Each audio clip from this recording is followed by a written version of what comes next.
Le drame bouleversera pour des années le quartier de Noailles. 5 novembre 2018, 8 locataires meurent sous les décombres de leur immeuble.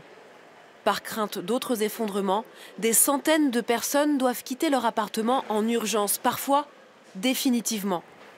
Depuis la catastrophe, plus de 10 000 Marseillais ont été délogés d'immeubles jugés dangereux. Une onde de choc qui se prolonge aujourd'hui. Rue d'Aubagne, l'accès à de nombreux immeubles est encore interdit, comme celui-ci, évacué en 2023. Voilà, c'est notre local 43 rue d'Aubagne. C'est une désolation, hein. Nadine est présidente d'une association d'aide aux habitants du quartier. Nous, notre intérêt là, c'était d'être au cœur du quartier et de plein pied. Donc les familles rentraient, sortaient, venaient boire un café. Il y avait c'était un lieu de vie pleinement assuré et puis un refuge aussi. Donc là, qu'est-ce qu'on voit là, toutes ces affaires Ça, c'est toutes les affaires laissées par les personnes qui ont été délogées. Doit y avoir aussi de nos affaires. L'association Destination Famille continue une partie de son activité sur la Canebière, dans des locaux temporaires plus petits. Ses adhérentes viennent régulièrement participer aux activités ou simplement partager les dernières nouvelles. Depuis le drame de 2018, elles ont vu de nombreux habitants quitter le quartier. La rue d'Aubagne, c'est ancien. Ils ont peur de... Ça tombe, ça dépend.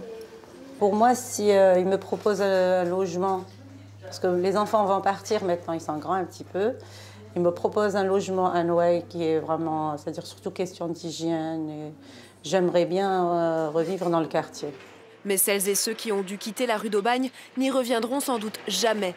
Cette chercheuse d'Aix-Marseille Université a eu accès aux données de la mairie et de la Solia, l'organisme chargé du relogement. Le point de départ, en fin de compte, c'est-à-dire le haut de la rue d'Aubagne, d'où les ménages ont été évacués pour être mis en sécurité.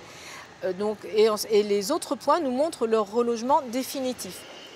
Sur 55 ménages de la rue d'Aubagne relogés par la mairie, presque tous vivent aujourd'hui en dehors de Noailles.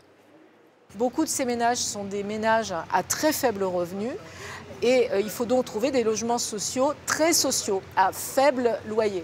Et donc c'est compliqué parce qu'il y en a très peu, il n'y en a pas assez du tout et notamment il y en a très peu dans le centre-ville. 7 ans après les effondrements, les immeubles à proximité immédiate vont enfin être rénovés. Au total, 24 logements sociaux dont la moitié réservés aux plus modestes, mais aucune priorité n'est prévue pour les anciens habitants de la rue. Nadine habite à 2 rues de là. Elle garde espoir pour le quartier.